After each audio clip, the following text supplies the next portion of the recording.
नमस्कार दोस्तों, अवस्थित क्लासेस के ऑनलाइन प्लेटफॉर्म पर आप सभी का हार्दिक स्वागत और अभिनंदन। टेस्ट सीरीज का दोस्तों आप लोगों के पास में अगला सॉल्यूशन टेस्ट सीरीज नंबर 11 का विज्ञान का सॉल्यूशन आप लोगों के पास। क्वेश्चन आपको दिया हुआ है, हृदय संरचना के अनुसार निम्न में से सही क्रम होगा। आपसे पूछा है दोस्तों कि हार्ट की संरचना के अनुसार निम्न में से सही कथन होगा। मैंने आप लोगों को ये समझाया था कि दोस्तों हमारे पास में इस तरीके से हार्ट की एक संरचना होती है और हार्ट की इस संरचना के अंतर्गत आप अच्छे से जानते हैं, दोस्तों, इस तरीके से यहाँ त्रिबलनीय कपाट होता है, इस तरीके से यहाँ दोबलनीय कपाट होता है। यहाँ आप लोगों के पास में एक पेशीनुमा संरचना होती है और इस पेशीनुमा संरचना को दोस्तों हम ऐसे नोड कहते हैं। तो यहाँ दोस्तों एक घुंडीनुमा संरचना जिसे ऐसे नोड बोला जाता है। इसके ठीक नीचे दोस्तों एक और केंद्र बिंदु होता है जिसे हम ए बी नोड कहते हैं और ए बी नोड के जस्ट नीचे दोस्तों यहाँ कुछ इस प्रकार से पट्टिकाएं पाई जाती हैं और इन पट्टिकाओं को दोस्तों हम जिस नाम से जानते हैं इन्हें हम हिंज के बंडल कहते हैं। इसी तरीके से दोस्तों ये आप लोगों के पास में जो वाया निलय होता है इसमें इस तरीके से कुछ तंतु पाए जाते हैं और इन तंतुओं का नाम दोस्तों पुरकिंज तंतु होता है। आपसे पूछा है दोस्तों कि हृदय संरचना के अनुसार, और हृदय संरचना के अनुसार आपसे पूछा है कि सही क्रम कौन सा होगा। ए बी नोड ऐसे नोड, दोस्तों ए बी नोड के बाद ऐसे नोड नहीं आता है, ऐसे नोड के बाद ए बी नोड आता है, इसलिए ये गलत है। अगला दे रखा ऐसे नोड, ऐसे नोड के बाद A B node, A B node के बाद हिंज के बंडल, हिंज के बाद प्रकुंज तंतु। ये दोस्तों राइट ऑप्शन है आप लोगों के पास में। ये हार्ट की संरचना होती है प्यारे दोस्तों। इस तरीके से यहाँ आपके पास में दायां आलिंद होता है, ये आपके पास में बायां आलिंद होता है, ये दायां निलय होता है, ये बायां निलय होता है।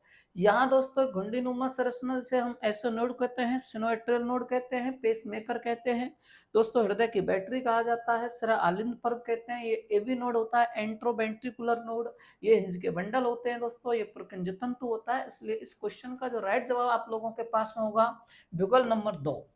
मानव शरीर के पीएच परास क्या है। आपसे पूछा है दोस्तों मानव शरीर की पीएच परास। तो दोस्तों मानव शरीर की जो पीएच परास होती है वो 7.0 से लेकर के 7.8 तक होती है और मानव शरीर के दांतों का पीएच मान दोस्तों जो होता है वो लोग 7.3 के आसपास होता है दोस्तों। आगे लेकर के चले यानी 7.3 से लेकर के दोस्तों इस तरीके से ये होता है 7.3 मनुष्य के मुख के यानी कि दांतों का पीएच मान होता है। तो इस क्वेश्चन का जो राइट जवाब आप लोगों के पास में है विकल्प नंबर 3। अगला क्वेश्चन आपके पास है कि जब प्रकाश की किरण सघन माध्यम से, ये आप लोगों के पास में दोस्तों इस तरीके से सघन माध्यम रहा और आपसे पूछा है कि जब प्रकाश की किरण सघन माध्यम से विरल माध्यम में जाती है, इस तरीके से दोस्तों ये सघन माध्यम और ये विरल माध्यम। सघन माध्यम आप अच्छे से जानते हैं, ये पानी भरा हुआ आपके पास में, ये दोस्तों विरल माध्यम है, खुला हुआ माध्यम विरल माध्यम है। आपसे कह रहा है कि जब प्रकाश की किरण सघन माध्यम से और सघन माध्यम से विरल माध्यम में जाती है, प्रवेश करती है, तब वह, तो दोस्तों इस तरीके से वो अवलंब से दूर चली जाती है। अवलंब से दूर इसलिए जाती है क्योंकि दोस्तों इस प्रकाश किरण की विरल माध्यम में जाने पर चाल बदल जाती है और चाल के साथ साथ दोस्तों इस प्रकाश किरण की तरंग दैर्घ्य बदल जाती है। तो जब भी दोस्तों प्रकाश किरण सघन से विरल में जाती है तो सघन से विरल में जाने पर चाल व तरंग दैर्घ्य बढ़ जाती है, प्रकाश किरण का वेग बढ़ जाता है। तो दोस्तों इस क्वेश्चन का जो राइट आंसर आप लोगों के पास में होगा वो होगा विकल्प नंबर आप लोगों के पास में ए। प्रकाश किरण सघन माध्यम से विरल माध्यम में प्रवेश करती है तो चाल और तरंग दैर्घ्य बढ़ जाती है। अगला क्वेश्चन है आप लोगों के पास में दोस्तों, अगला प्रश्न आपको दिया हुआ है कि रिक्तका के बाहरी आवरण को कहते हैं।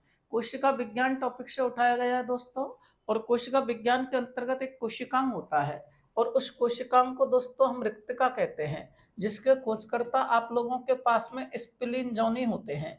तो डॉक्टर स्पिलिन जोनी को दोस्तों रिक्तका के खोजकर्ता कहा जाता है।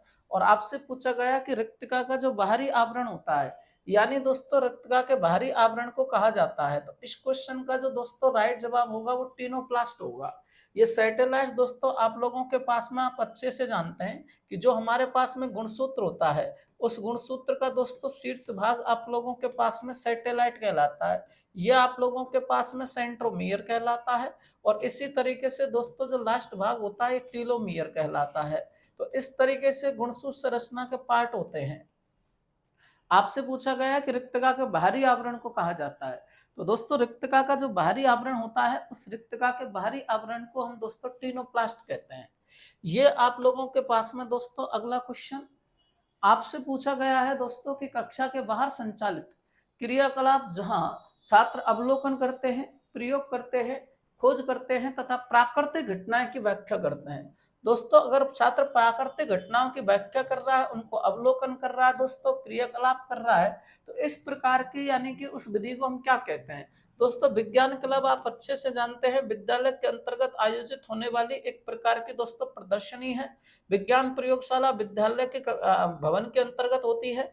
दोस्तों विज्ञान संग्रहालय ये भी विद्यालय भवन के अंतर्गत होता है। आपसे प्राकृतिक घटनाओं का अवलोकन करना है, तो प्राकृतिक घटनाओं के अवलोकन के लिए क्षेत्र भ्रमण सबसे उपयुक्त आंसर रहेगा दोस्तों इस क्वेश्चन के अनुसार। अगला जो प्रश्न आप लोगों के पास में होता है, वो अगला प्रश्न आपसे कहा गया है भाई साहब कि एक्वेरियम विकसित करने के लिए, एक्वेरियम विकसित करने के लिए आप लोगों के दोस्तों इस तरीके से एक एक्वेरियम होते हैं जिसमें कुछ मछलियां उछल कूद करती हैं, तो वो कृत्रिम एक्वेरियम प्रकृतिम आप लोगों के पास में बनाया जाता है, जल जीवनशाला जिसको कहते हैं। तो एक्वेरियम विकसित करने के लिए आप किस विधि का उपयोग करेंगे? खोज विधि दोस्तों, खोज विधि आंसर नहीं है, समस्या समाधान विधि, प्रोजेक्ट विधि, अभिक्रमित विधि। तो बच्चों से दोस्तों एक्वेरियम विकसित करने के लिए प्रोजेक्ट का निर्माण करवाएंगे और प्रोजेक्ट के निर्माण के अनुसार दोस्तों वो बच्चे एक्वेरियम का निर्माण कर सकेंगे।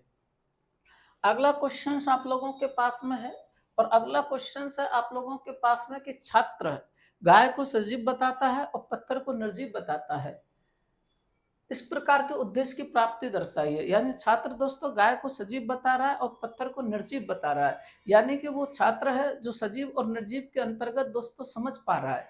इसका मतलब यह है कि दोस्तों उसके अंतर्गत अवबोध की क्षमता विकसित हुई है, अवबोध उद्देश्य की प्राप्ति दर्शाई गई है। अगली बात करते हैं भाई साहब, निम्न में से कौन सी विधि करके सीखना, अवलोकन द्वारा सीखना, मूर्त से अमूर्त, ज्ञात से अज्ञात, ज्ञात से अज्ञात। दोस्तों प्रदर्शन बदन में क्या होता है, किसी भी मॉडल का, किसी भी चित्र का, किसी भी टॉपिक का दोस्तों प्रदर्शन करके बच्चों को समझाया जाता है। व्याख्यान विधि में दोस्तों व्याख्या की जाती है टॉपिक की और व्याख्या करके बच्चों को समझाया जाता है। फिर है दोस्तों प्रयोगशाला विधि। तो इस क्वेश्चन का जो आप लोगों के पास में राइट जो जवाब होगा वो होगा दोस्तों प्रयोगशाला विधि। प्रयोगशाला विधि करके सीखना, अवलोकन द्वारा अमूर्त से अमूर्त, और दोस्तों अवलोकन द्वारा सीखना, ज्ञात से अज्ञात की ओर ले जाने वाली विधि है। अगला क्वेश्चन है आपके पास में किसी माध्यम का अपवर्तनांक, किसी माध्यम का अपवर्तनांक अधिक होने पर अपवर्तनांक, और दोस्तों ये होता है म्यू। एक तो होता है दोस्तों आपके पास में अपवर्तनांक और एक होती है आपके पास में प्रकाश की चाल या प्रकाश का वेग। तो दोस्तों प्रकाश की चाल या प्रकाश का वेग अपवर्तनांक के व्युत्क्रमानुपाती होती है। अगर आप चाल ज्यादा करोगे तो अपवर्तनांक घट जाएगा, और दोस्तों अब चाल कम करेंगे तो अपवर्तनांक बढ़ जाएगा। तो दोस्तों किसी माध्यम का अपवर्तनांक अधिक है तो चाल दोस्तों कम होगी। इस तरीके से ये दोस्तों आपके पास में विज्ञान का नेक्स्ट क्वेश्चन। अगला क्वेश्चन लेके चलते हैं, और अगला क्वेश्चन जो आप लोगों के पास में आता है, यानी ये विज्ञान सीरीज के क्वेश्चन थे आपके इस टेस्ट सीरीज के अंतर्गत। तो किसी भी प्रकार के प्रश्न पर आपको दोस्तों किसी प्रकार का डाउट हो तो आप निश्चित कमेंट बॉक्स के अंतर्गत उस क्वेश्चन का या उस डाउट का समाधान करवा सकते हैं। ये आपके पास में, और अगली टेस्ट सीरीज जल्द आयोजित होगी जिसमें जिसका सॉल्यूशन आपको डिजिटल बोर्ड के माध्यम से उपलब्ध करवा दिया जाएगा। Thank you so much.